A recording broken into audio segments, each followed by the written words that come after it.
दिल्ली दंगा केस में आज सुप्रीम कोर्ट से आया फैसला सिर्फ कानूनी नहीं बल्कि सियासी और संवैधानिक बहस को भी तेज करने वाला है। उमर खालिद और शर्जिल इमाम जेल में ही रहेंगे, ना जमानत ना राहत। सुप्रीम कोर्ट ने साफ कर दिया है कि दिल्ली दंगों के आरोपी उमर खालिद और शर्जिल इमाम कम से कम 1 साल तक नई जमानत याचिका भी दाखिल नहीं कर सकते। हालांकि इसी केस में 5 अन्य आरोपियों गुलफिशा फातिमा, मीरान हैदर, मोहम्मद समीर खान, शादाब अहमद और शिफा उर रहमान को 12 सख्त शर्तों के साथ जमानत दे दी गई है। यह फैसला सुना है जस्टिस अरविंद और जस्टिस एनवी अंजारिया की बेंच ने।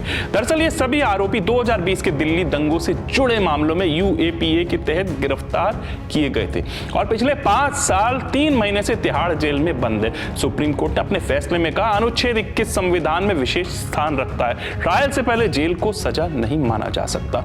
लेकिन कोर्ट ने यह भी जोड़ा, राज्य की सुरक्षा और अखंडता से जुड़े मामलों में सिर्फ देरी को जमानत का आधार नहीं बनाया जा सकता।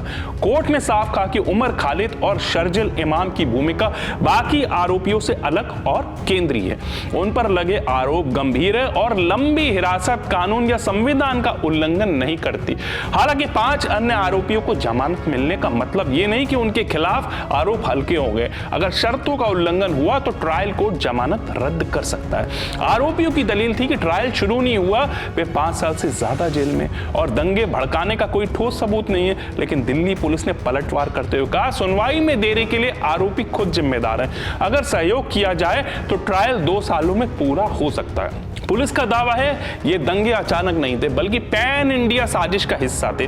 मकसद था सत्ता परिवर्तन और आर्थिक दबाव। यहां तक कि अमेरिकी राष्ट्रपति डोनाल्ड ट्रंप की भारत यात्रा के समय दंगे कराने की योजना का भी आरोप है ताकि अंतरराष्ट्रीय ध्यान भारत पर जाए।